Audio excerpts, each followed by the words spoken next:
Hello, I'm David Kerr, and welcome back to Rappahannock Issues. We're here with Jim Wiggins, of the Federal Information Technology Security Institute, and Wendy Moore, who is LRH Great.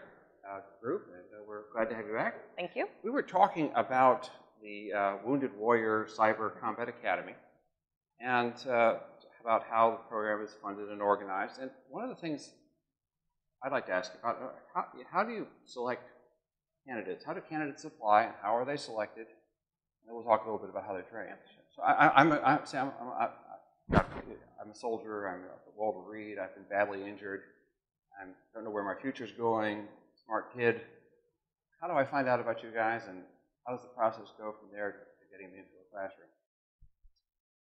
Okay. Well, there are a number of ways that we recruit students.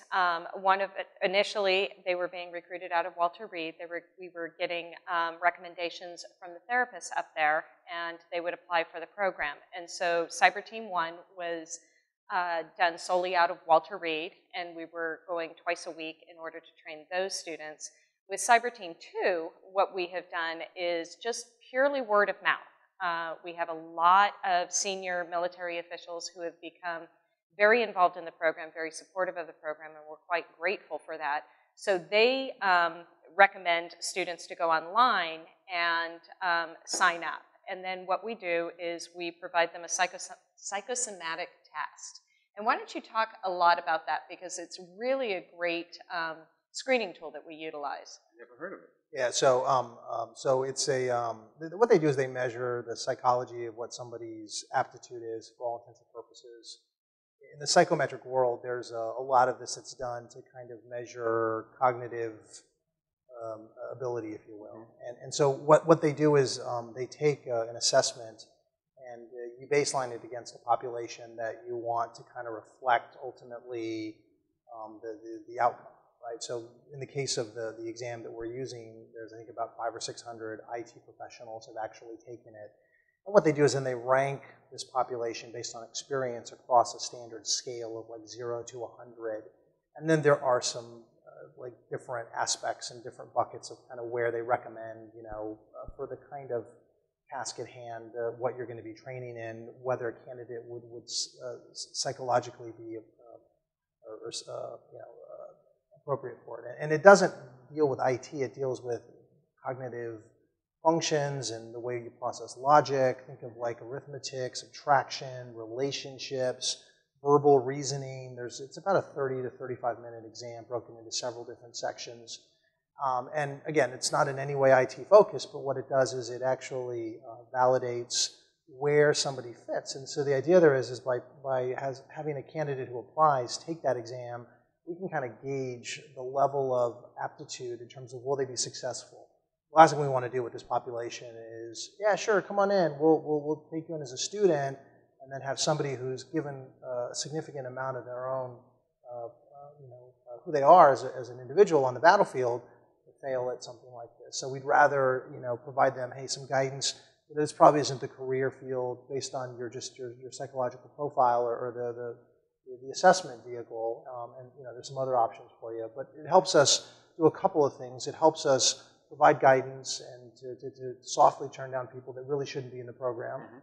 And then it also helps us try to maximize really the return on investment so that the limited resources that we do bring in through private donations are well spent. We're not, in other words, starting off and we're only finding a 10 or 20% return rate. We're seeing significant success stories out of our program, which is in our estimations an important aspect, because we do ultimately go to donors for participation and help, and so being able to report on the results in terms of how people are doing in the coursework and their internships and showing that they're going out and getting jobs is an important metric, so that ultimately people will feel comfortable about continuing to give to the academy. When you're looking at security work, IT work is incredibly broad.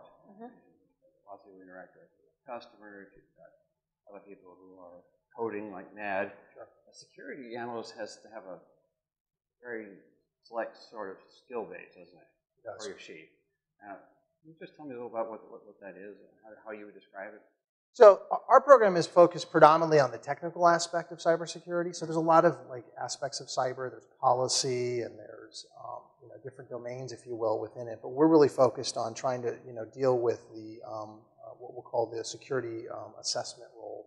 You could be a forensics person. You could be an incident handler. You could be a pen tester. We're really interested in what we call the offensive part of it. In other words, one of the ways that you can validate whether a system is properly secure is to not just go over and just do a little checklist, but to actually go around and see if the doors and the locks are really working. It would be the equivalent of going around your house and seeing if you can break into the windows or break into the doors. Hacker. Yeah, exactly. That sounds like fun.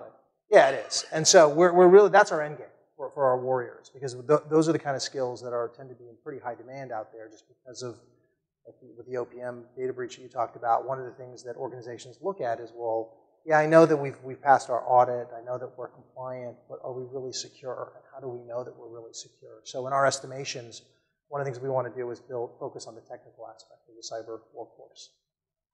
However, one of the things that is really impressive about this program is they've built a ladder of training. So you can start with somebody, this is a computer, and these are the component pieces of the computer, A+ certification. And so even if somebody decides not to continue with the program halfway through, they have developed skill sets that allow them opportunities to work in help desk jobs, to work in other IT fields that may not be that top echelon, which is certified ethical hacker. However, well, that's what you're talking about, is a certified ethical hacker. Yeah? I'm going to remember that. Yep. But there are several job skills that they learn in order to get to that top tier that should they decide not to continue with the program, they are still qualified for employment in several different levels. One thing in the military, we'll probably let this go into our next segment too, is you learn a lot of computer skills from infantrymen to sailor aboard a ship to Air Force private operating a control system.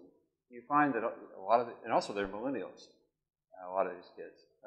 Do you find that those skills are helpful to you in your training, or do they have to unlearn? Yeah, so absolutely. I mean, I'd say that the background that's most meaningful for us there's a lot of parallels between the cyber domain and the physical domain. Think about it from a warfare perspective.